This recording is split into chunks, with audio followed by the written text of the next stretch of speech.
During the 2-day intensive that we just had toward the end of July, we were talking about some of those conversion rate metrics where a typical agency or consultancy will look to submit a proposal 80% of the time, but only a 25 to 30% acceptance rate, thinking like the proposal in itself, that act, is a win. It is not, right? And thinking that the proposal is your sales tool in this document of persuasion that is going to then make them say yes or persuade them to say yes. No, that's not the case at all, in my opinion.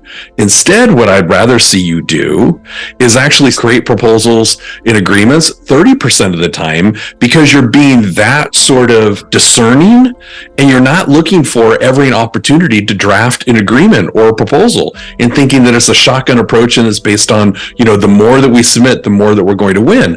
I'd rather you provide a proposal 30% of the time. And this is going to tie into today's conversation about sales process.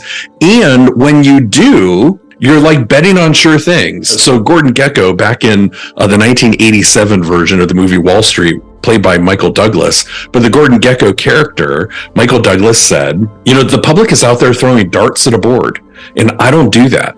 I bet on sure things. And so putting a sales process like we talk about today, yes, that's going to help you be more discerning. And then you're going to move much further faster toward that 80% acceptance rate, because the proposals, the agreements that you're creating are so right fit, and you've had great conversations. You've looked for reasons for there not to be a fit, and your prospective client has leaned in and maybe convinced you that there is a fit. And you've also used conceptual agreement, where you can help your client work through potential deal breakers around time, money, and schedule.